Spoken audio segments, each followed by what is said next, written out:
2026년도 교회의 표어는 전도할 문을 열어주사 그리스도의 비밀을 말하게 하소서입니다.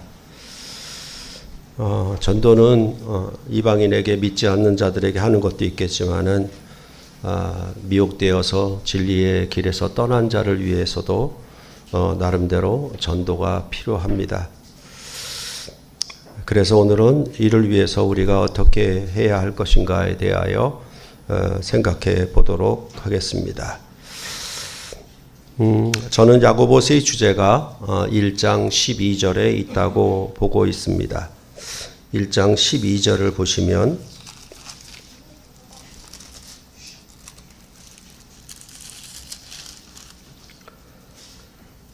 시험을 찾는 자는 복이 있나니 이는 시련을 견디어낸 자가 주께서 자기를 사랑하는 자들에게 약속하신 생명의 면류관을 얻을 것이기 때문이라.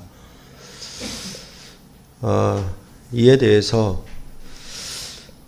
야고보서는 시험을 참는 것, 또 인내하는 것, 길이 참는 것 이렇게 같은 말을 사용하면서 서론과 결론에서 이야기를 하고 있습니다.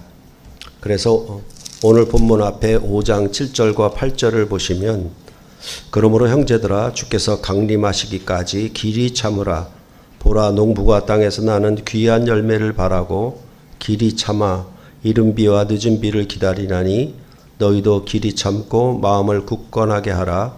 주의 강림이 가까우니라 라고 말하고 있습니다.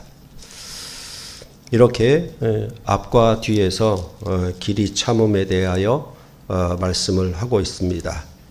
그럴 때 5장에서 말하는 이 귀한 열매는 우리가 1장에서 본 생명의 면류관 이와 같은 의미라고 보시면 좋겠습니다.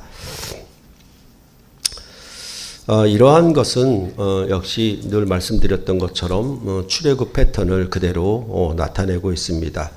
그러니까 애굽에서 나와서 그 다음에 거쳐야 할 것이 항상 광야라고 말씀을 드렸습니다.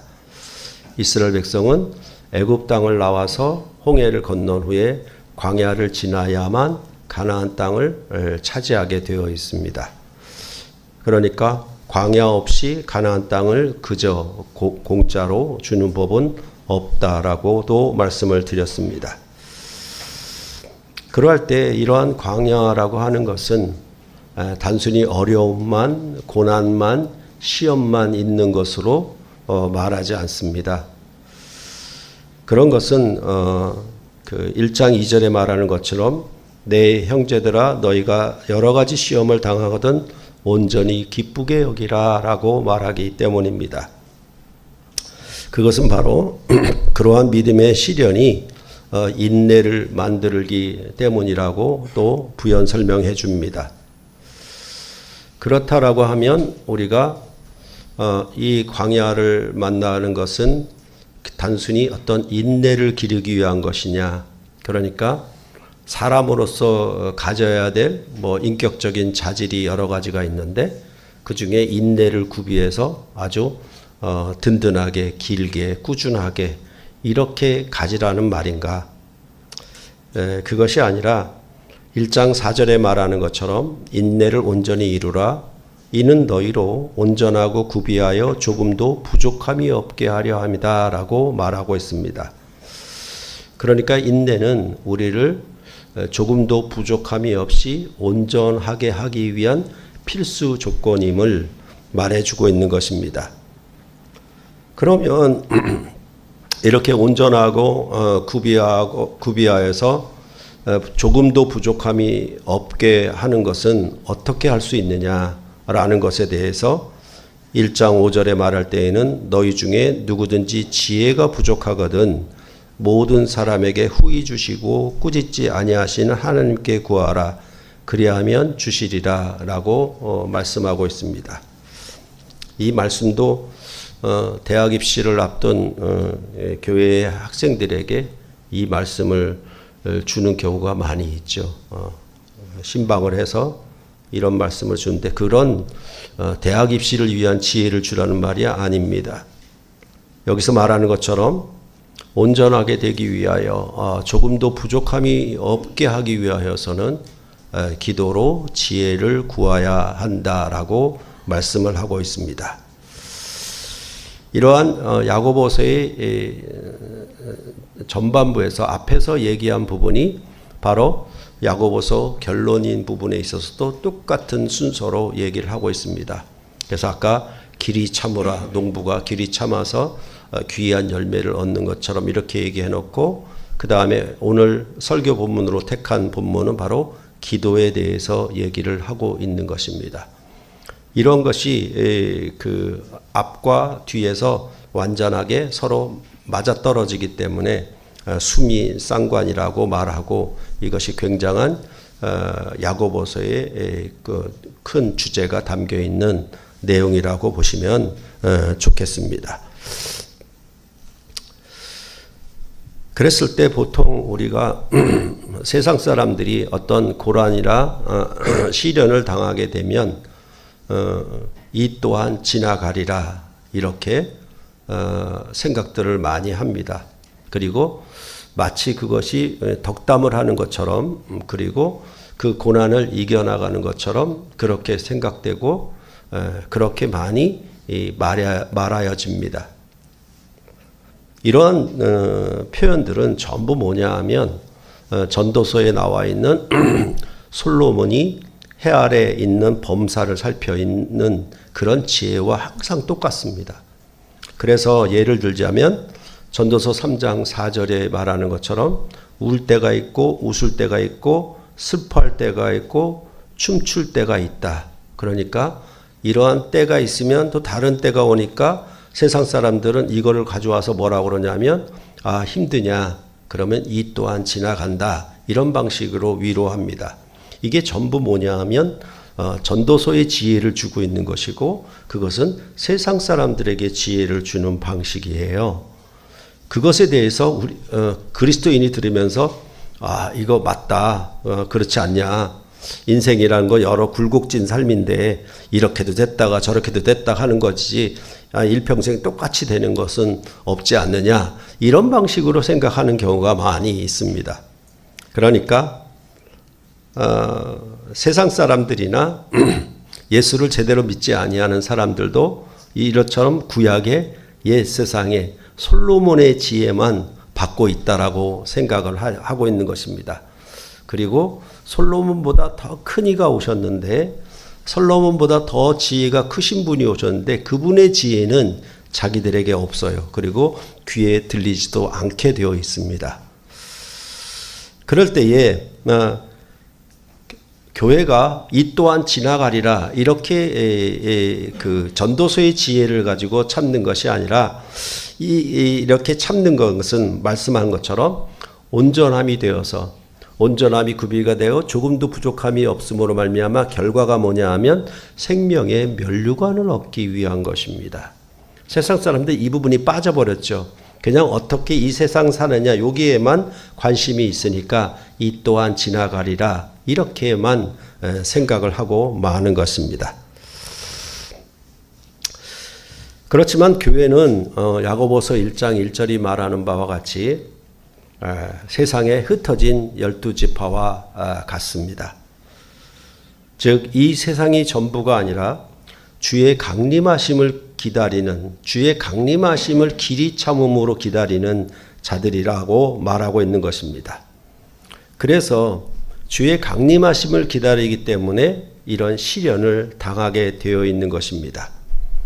그것은 바로 세상과 내가 바라는 세상이 다르기 때문에 당하는 것입니다.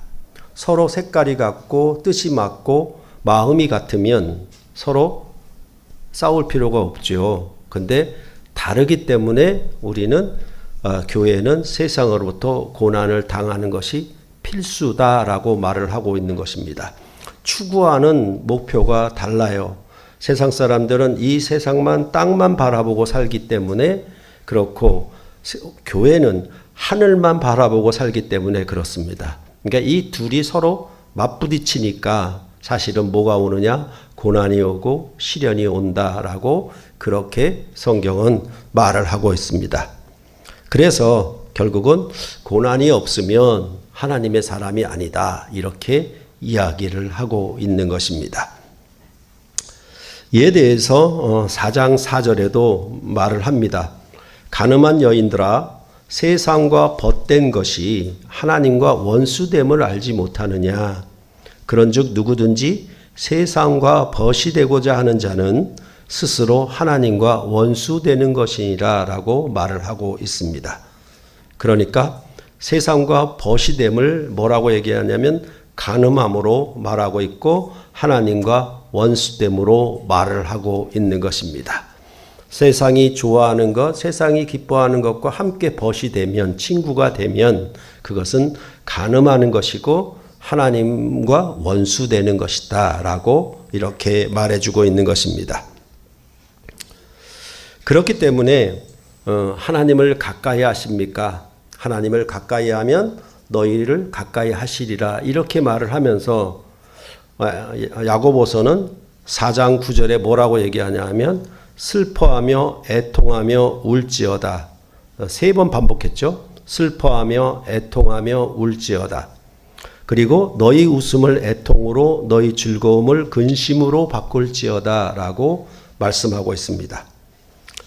즉 세상을 사랑하여 세상에 벗이 되면은 그것에 대해서 웃음이 있고 즐거움이 있는데 만약 하나님을 사랑하면 뭐냐 하면 이 세상이 슬픔과 애통과 우는 것으로 될 수밖에 없습니다.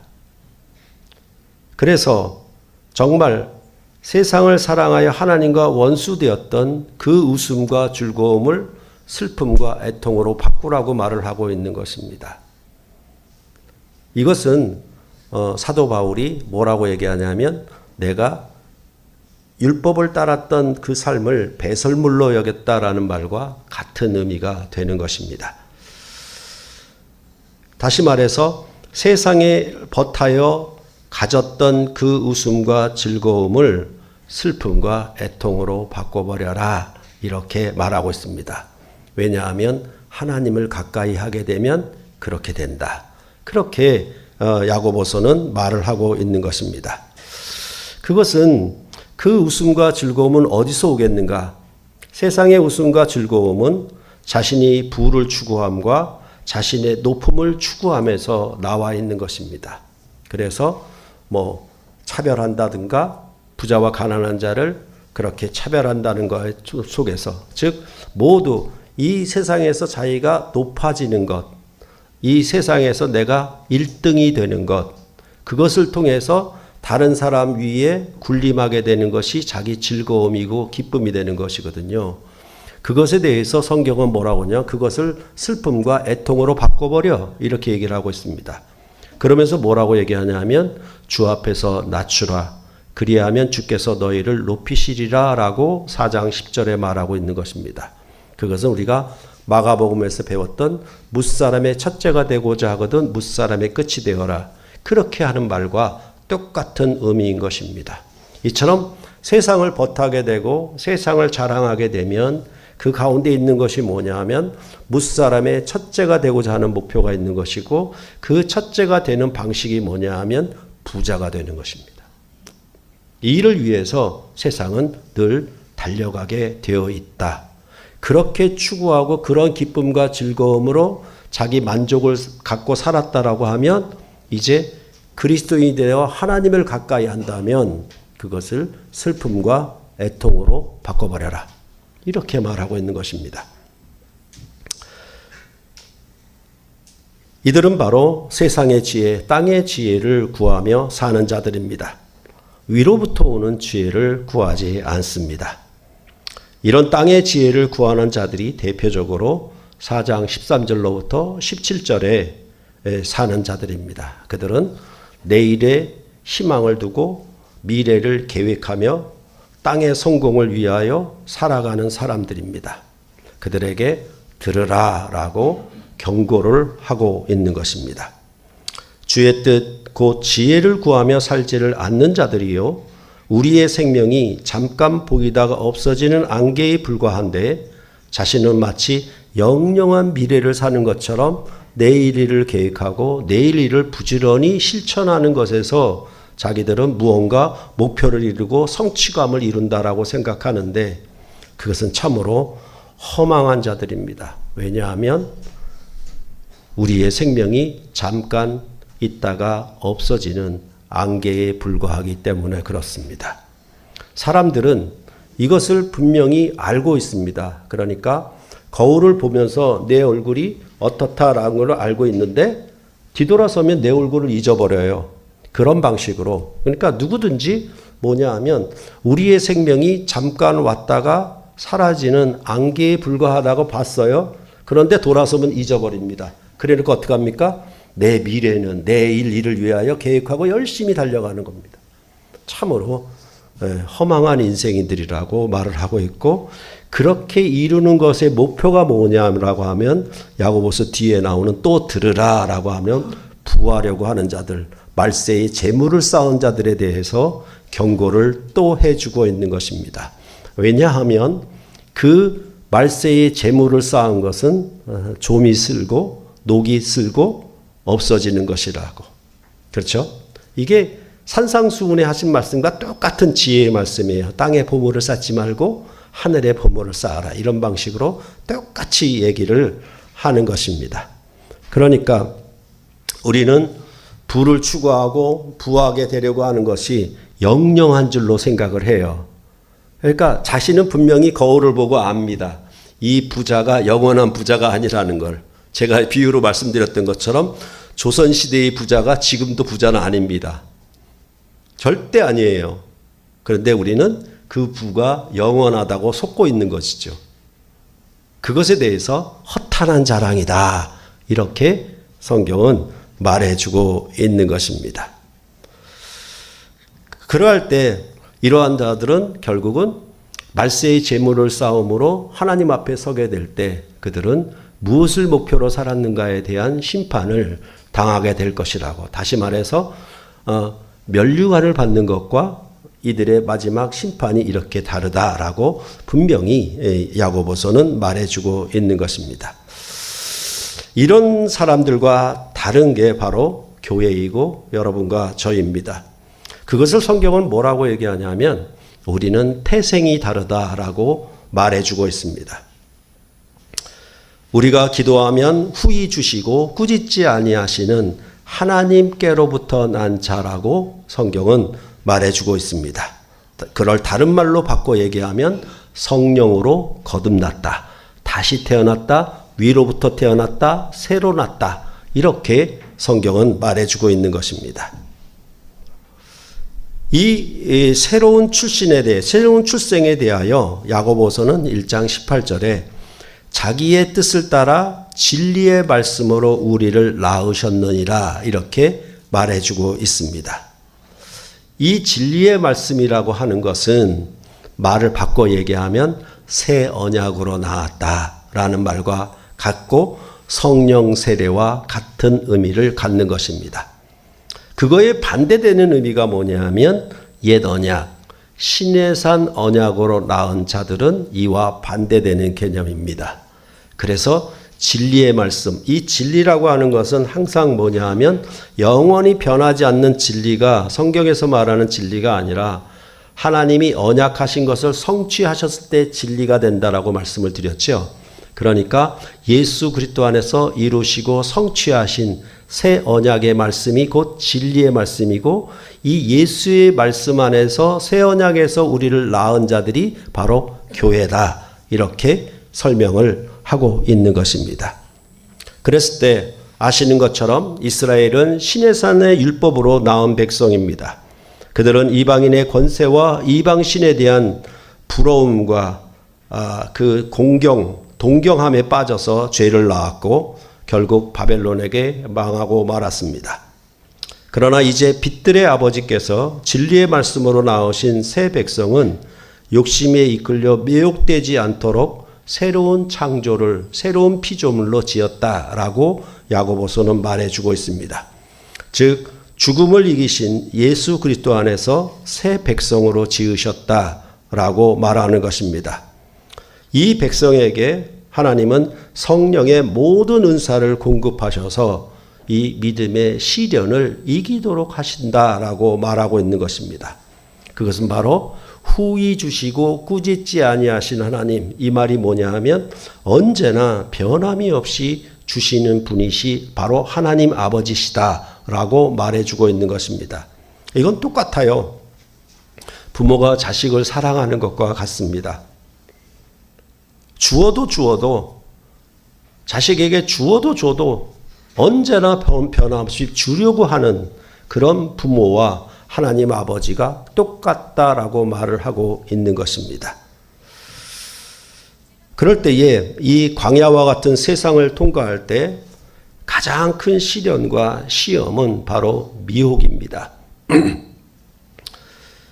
이 미혹을 얘기하는 것은 결국은 하나님과 그 백성 사이가 언약 관계에 있기 때문에 항상 이 광야와 같은 세상에서는 미혹이, 유혹이 존재하게 된다라고 성경은 일관되게 말하고 있는 것입니다. 그러면 왜 속아 넘어가는가라고 얘기했을 때 우리는 그 사기꾼이 기술이 좋네. 정말 지능이 뛰어나네. 그렇게 이야기할 수도 있지만 궁극적으로 속아 넘어가는 것은 뭐냐 하면 상호 간의 신뢰 관계에 있는 것입니다. 예를 들면은 약혼의 관계에서 속아 넘어가는 경우와 결혼의 관계에서 속아 넘어가는 경우가 서로 다릅니다. 그 말은 약혼의 관계를 맺었을 때의 사람과 결혼을 맺었을 때의 사람이 누구냐? 약혼을 파괴하는 미혹하는 세력과 결혼을 파괴하는 미혹하는 세력이 누구냐라는 데 중심이 있는 게 아니라 어떤 관계를 어떤 언약 관계에 있느냐에 따라서 그 언약에서 넘어지고 파괴되는 것이 더 쉽고 더 중하게 된다라고 성경은 말을 하고 있는 것입니다. 그러니까 사실은 미혹되지를 않으려면 이것을 야고보서의 표현을 빌려와 말한다라고 하면 자유하게 하는 온전한 율법이 있어야 한다라고 말을 하고 있는 것입니다. 즉 온전한 언약을 붙들어야 미혹되지를 않습니다. 자유라고 하는 것은 죄로부터의 자유이지 인간의 자유를 말하는 것이 아닙니다. 즉 죄와 죽음을 이기신 예수 그리스도 안에서 참 자유가 왔습니다. 그런데 죄는 미혹을 일으키게 하고 언약 관계를 파괴하려고 할 것입니다. 그럴 때에 바로 자유하게 하는 온전하게 하는 율법을 붙들고 있다면 약혼이 아니라 결혼 관계를 붙들고 있다라고 하면은 그 언약 관계는 쉽게 미혹되지 않는다라고 야고보서는 우리에게 말해주고 있는 것입니다. 그렇다면 이 믿음의 시련에 대해서 인내하지 못하고 넘어가는 경우는 왜 그런 것인가에 대하여 설명해 줍니다. 그러면 하나님은 일부러 시험을 주셔서 함정을 파놓고 구덩이를 파놓고 기다리는가? 그렇게 성경은 설명하지 않습니다. 그것이 아니라 하나님은 절대로 올무에 빠지게 하는 분이 아니라고 말씀하고 있는 것입니다. 그 시험에 넘어지는 것은 순전히 자기의 욕심 때문이라고 말해주고 있습니다. 그래서 1장 13절로부터 15절에 사람이 시험을 받을 때에 내가 하나님께 시험을 받는다 하지 말지니 하나님은 악에게 시험을 받지도 아니하시고 친히 아무도 시험하지 아니하시느니라. 오직 각 사람이 시험을 받는 것은 자기 욕심에 끌려 미혹됨이니 욕심이 잉태한 즉 죄를 낳고 죄가 장성한 즉 사망을 낳느니라 라고 말해주고 있습니다. 그러니까 이 미혹함이 오는 것, 유혹함이 오는 것은 자기 욕심과 결부된 얘기지 하나님이 그렇게 만들었다라는 얘기가 아니라는 사실을 분명히 여기서 이야기를 하고 있는 것입니다. 그러니까 이것도 우리는 하나만 어기면 무조건 지옥 이렇게만 생각을 해요. 근데 여기를 말하듯이 뭐라고 얘기하냐면 욕심이 잉태한 즉 죄를 낳아요. 근데 죄가 어떻게 되냐면 장성해요. 그 다음에 사망을 낳는 거예요. 그러니까 하나님은 한 번 잘못으로 이스라엘을 완전히 멸망시키지 않아요.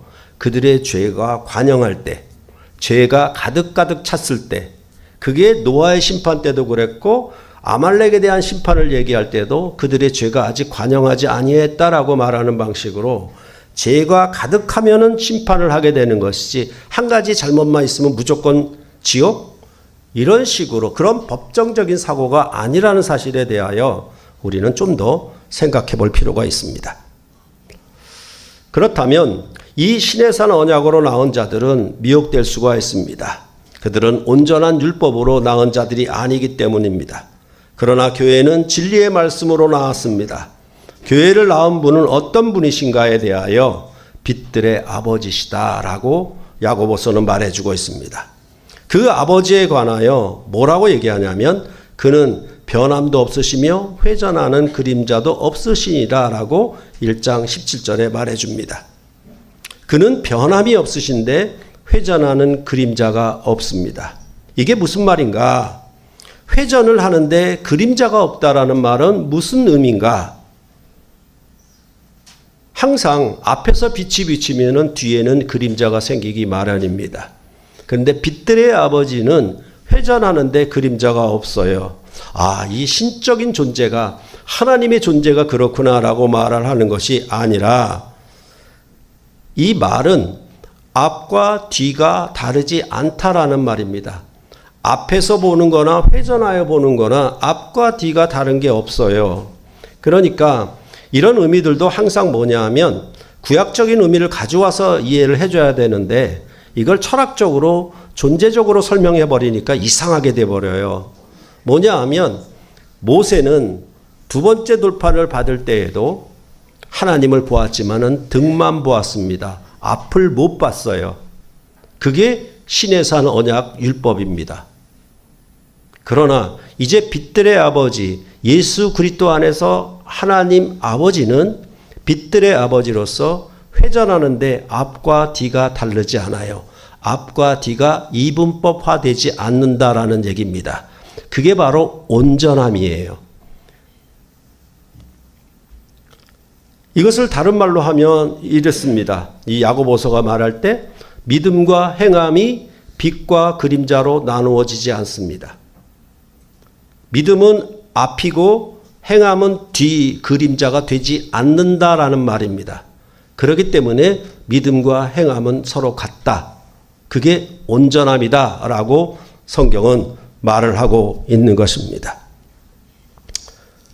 즉 빛과 그림자가 함께 있는 자는 진리의 말씀으로 낳은 새 피조물이 아닙니다. 그것은 모세 안에서 신의 산 언약으로 나온 이스라엘 백성일지언정 예수 그리스도 안에서 자유하게 하는 온전한 율법 새 언약으로 나온 새 피조물인 교회가 아니라라고 말을 하고 있는 것입니다.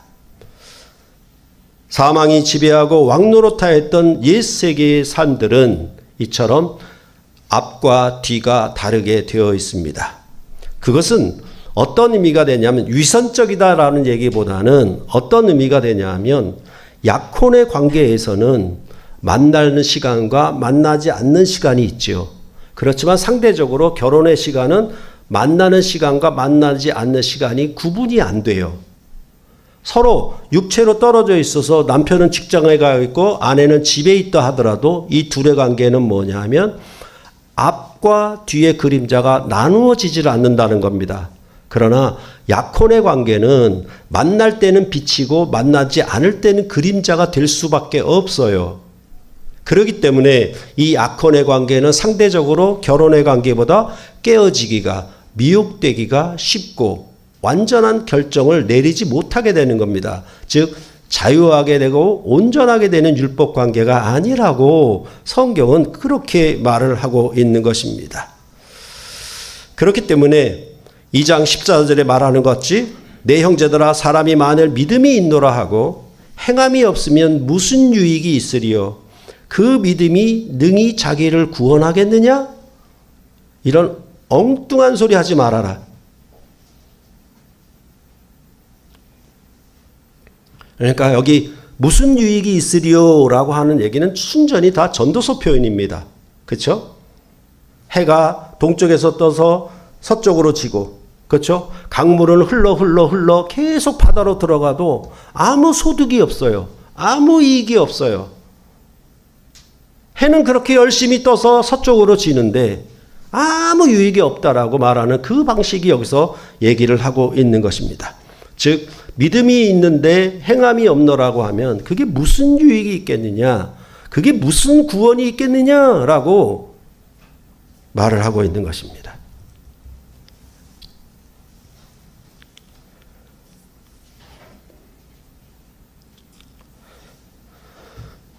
그러니 행함이 아닌 오직 믿음이라고 하는 이 거짓말에 대하여, 이 아주 교묘한 속임수에 대하여 교회가 속아서 되겠습니까? 안 되죠.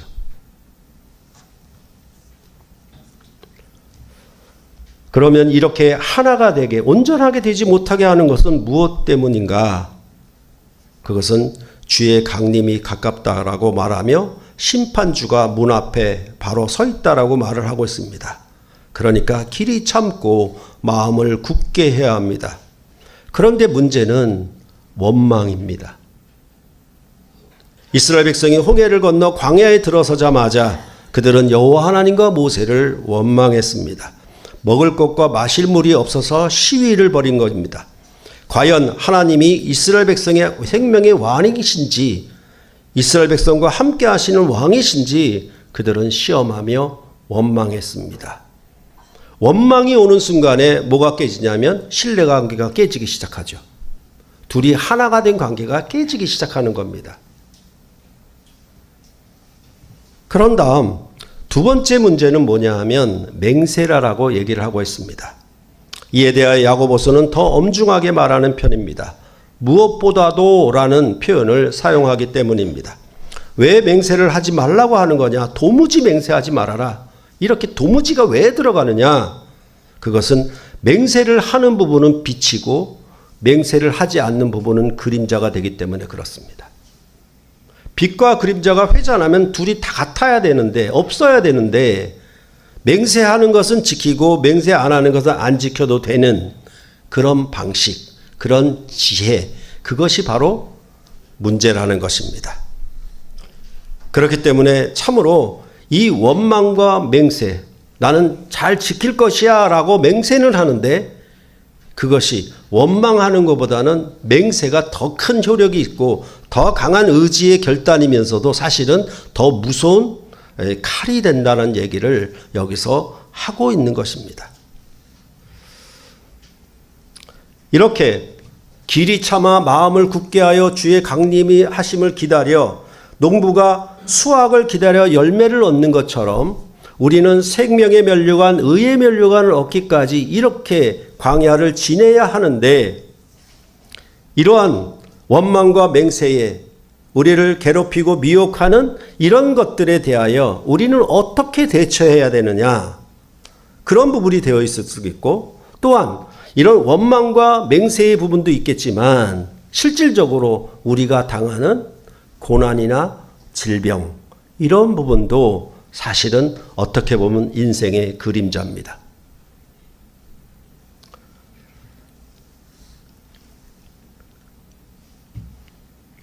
이렇게 볼 때 사실은 뭐냐 하면 그런 우리가 원치 않고 바라지 않고 절대 그렇게 되지 않았으면 하는 것들이 우리에게 닥칩니다. 그것이 고난이고 병든 것이라고 할 수가 있겠습니다. 그것에 대해서 이것을 온전하게 하나로 이루는 것, 어떻게 보면 내 인생이 빛으로만 되어 있는 게 아니라 고난과 질병이 왔다는 것은 그림자가 왔다는 얘기인데, 그러면 이것을 빛으로 바꿔주는, 연속되게 하고 일관되게 하고 하나가 되게 하는 그 힘은 어디서부터 오느냐? 바로 기도로부터 온다라고 오늘 본문에 말해주고 있는 것입니다. 그렇기 때문에 5장 13절로부터 20절은 참으로 인생의 굴곡진 삶에 대하여 우리는 어떻게 이길 것이냐, 어떻게 승리라고 하는 것으로 바꿀 수 있느냐에 대하여 말하고 있는 것이라 할 수 있겠습니다. 이 고난당하는 것과 병든 것은 사실은 이런 일들이 있게 되면 이것을 공동체 안에서 기도해야 한다라고 말하고 있습니다. 왜냐하면 믿음의 기도는 병든 자를 구원하기 때문이라고 말하고 있습니다. 그림자를 빛으로 바꾸어줘서 빛들의 아버지신 분과 함께하는 그런 생명을 누릴 수 있기 때문에 그렇습니다. 그렇다면 기도가 없는 자는 뭐냐 하면 하나님 없이 자기 뜻에만 의존하여 사는 사람입니다. 마치 부부간에 누구든지 혼자 단독으로 결정해야 하지 않는 것과 같습니다. 만약 부부가 있는데 혼자 결정을 했다라고 하는 것은 상대가 없다는 얘기예요. 상대를 인정하지 않는다는 얘기죠.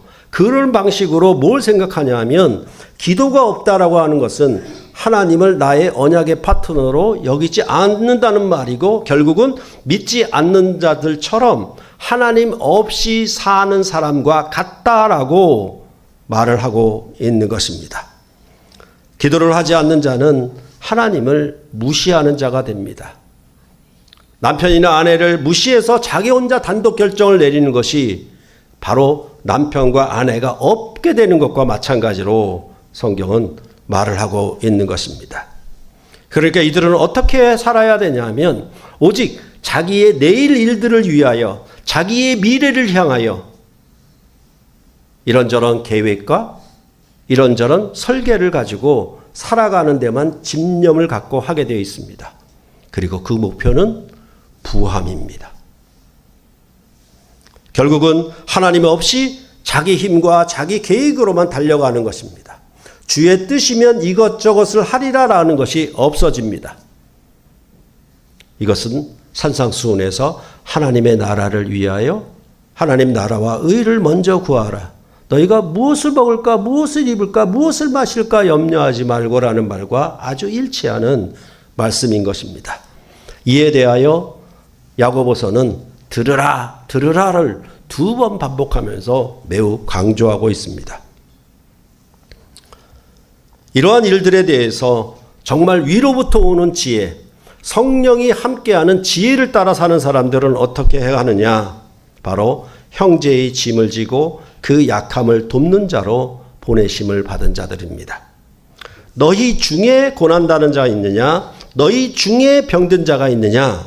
여기서 너가 아니고 너희 중에라는 말을 우리는 주목해야 합니다. 늘 여러분께 말씀을 드렸던 것처럼 예수를 믿어 구원을 얻은 삶의 목표는 집을 짓는 것이라고 말씀드렸습니다. 공동체의 집을 건축하여 완성하는 것입니다. 진리의 말씀으로 낳은 자유하게 하는 온전한 율법으로 낳은 산상수훈에서 보았던 더 나은 의로 낳은 그것을 다시 성령으로 낳은 즉 새 언약으로 낳은 교회를 지어가야 한다라는 말입니다. 그러하기 위해서는 고난당하는 자, 환난 중에 시련을 당하는 자, 병든 자를 돌아보기 위하여 기도해야 합니다. 우리가 히브리서에 보았던 것처럼 감옥에 갇힌 자를 생각하고 학대받는 자를 생각하고 이렇게 말하는 것과 같습니다. 그러할 때에 바로 저 사람이 고난당하고 저 사람이 병들었으면 저 사람 탓이다 라고 하는 것이 아니라 그것을 자기 것으로 짊어지는 것입니다. 그게 바로 교회의 집을 지어가는 것입니다. 부모는 항상 그런 말을 하죠. 자식이 아프면 차라리 내가 아픈 것이 낫다라고 말하는 그 방식. 그것이 바로 교회를 이루어가는 위로부터 나온 지혜를 따라 사는 성령이 임한 그리스도인들이 사는 삶의 지혜라고 이 야고보서는 말해주고 있는 것입니다.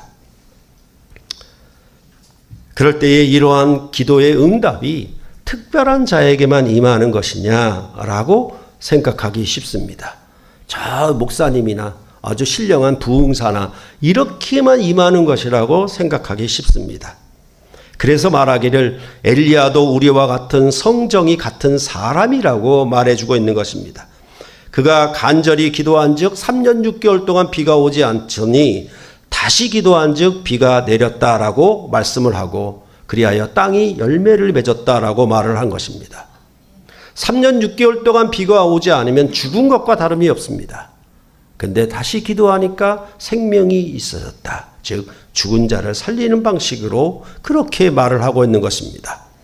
즉 믿음의 기도는 병든 자들을 구원할 것이며 주께서 일으키실 것이다. 마치 죽은 자가 무덤에서 일어나는 표현을 여기서 사용하고 있는 것입니다. 죄와 죽음으로부터 부활의 생명으로 살리는 것이 바로 기도다. 이렇게 말하고 있는 것입니다. 그러므로 혹시 죄 때문에 그럴지도 모르니까 죄를 서로 고백해야 된다.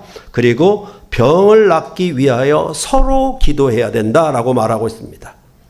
이건 내가 병이 걸렸으니까 내 죄이니까 나만 간구하는 것이 아니라 서로 공동체로서 이것을 함께 기도해 나가야 한다라고 말을 하고 있는 것입니다. 정말로 이 진리의 말씀으로 낳은 의인들은 즉 이 하나님의 자녀들의 간구는 힘이 크다라고 말을 하고 있는 것입니다. 그 말은 어떤 말이냐면 종이 주인에게 간구하는 것과 아들이 아버지에 간구하는 것 어느 것이 더 크겠습니까? 이 얘기를 하고 있는 거예요. 따라서 우리의 고난, 우리의 병든 것도 실제 우리를 둘로 나눌 수가 없다고, 빛과 그림자로 나눌 수가 없다라고 말을 하고 있는 것입니다. 하나님께서는 우리를 낳으신 분이시니 우리의 기도를 들으셔서 다 하나가 되게 하실 것이기 때문입니다. 고난과 질병이 인생의 그림자일 수가 없습니다. 그러나 우리 안에는 그 그림자가 없어야 합니다. 그렇기 때문에 장로들을 초청하여 회복시켜야 한다라고 말하고 있는 것입니다. 믿음의 기도는 병든 자를 구원할 것입니다. 선지자 엘리야가 아니더라도 의인의 간구는 역사하는 힘이 크다. 이렇게 말씀을 하고 있는 것입니다.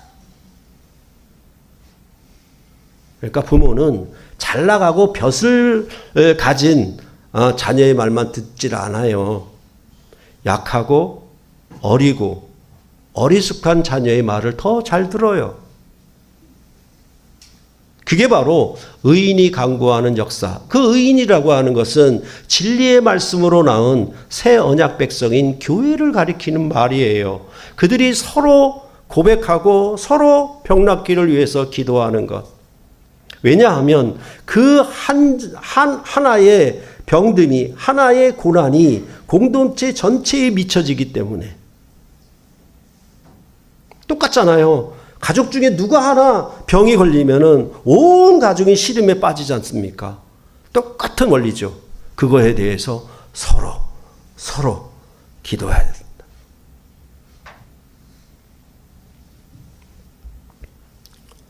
그럼 가장 좋은 열매는 무엇이겠습니까? 농부가 씨를 뿌려서 수확하기까지 인내하고 길이 참아서 귀한 열매를 얻었는데 그 귀한 열매는 무엇이냐에 대해서 야고보서는 맨 마지막에 결론으로 말하고 있는 것입니다. 이러한 기도의 결과, 이러한 기도함으로 온전한 열매를 얻는 그 상급이 뭐냐에 대하여 5장 19절과 20절에 말하고 있습니다.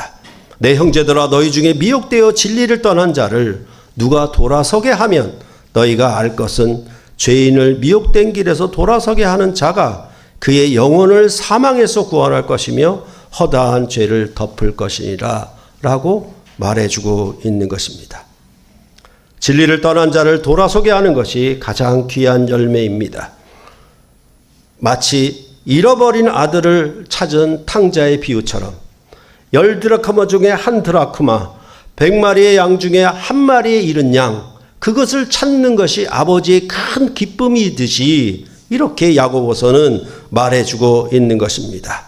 정말로 주께서 강림하시기까지 길이 찾는 자들이 수확해야 할 가장 놀라운 열매라고 말해주고 있는 것입니다. 그것은 바로 죽은 자를 살리기 때문에 그렇습니다. 단지 이 세상의 고난과 질병으로부터 벗어남, 그것으로부터 자유함을 입는 정도의 구원이 아니라 그의 영혼을 살리는 놀라운 열매를 거두는 것이 바로 교회가 하는 기도의 진정한 열매다라고 말을 하고 있는 것입니다.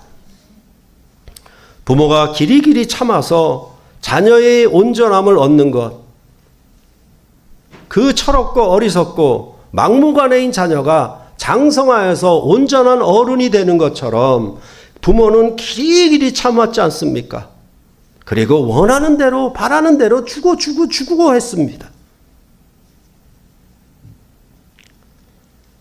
하나님이 이러한 광야 속에서 세상 속에서 우리가 남겨두시고 이러한 길을 걷게 하신 것은 바로 주의 강림하시기까지 우리로 하여금 열매를 거두게 하시려고. 말씀이 좋은 땅에 뿌려지면 30배, 60배, 100배의 결실을 반드시 거두는 것처럼 그것이 새 언약의 말씀이 뿌려지고 옛 언약의 말씀은 환난이나 시기나 어떤 일이 있으면 다 열매 맺지 못하고 죽었으나 이제 그리스도 안에서는 반드시 옥토에 뿌린 씨앗이 되어서 결실하게 된다라고 말을 한 것처럼 이제 교회는 이 열매를 거두어 생명의 면류관을 얻게 될 것이라고 말씀하고 있는 것입니다. 그것이 바로 우리의 구원의 완성이고 그 구원의 완성을 이루는 데서 필수 조건이 뭐냐? 바로 기도다. 이렇게 야고보서는 앞과 뒤에서 이렇게 말을 하고 있는 것입니다.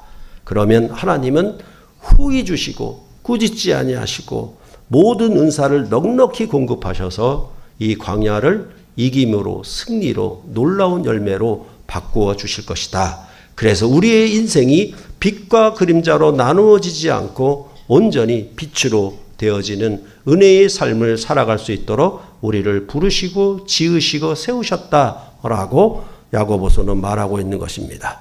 참으로 땅으로부터 난 지혜를 따라 살 것이냐 위로부터 오는 지혜를 따라 살 것이냐 그것은 여러분의 믿음으로 결정되어야 할 일일 것이고 그 믿음이 있다면 이 믿음의 완성을 이루기 위하여 기도가 반드시 필수적으로 들어가야 한다라는 사실입니다.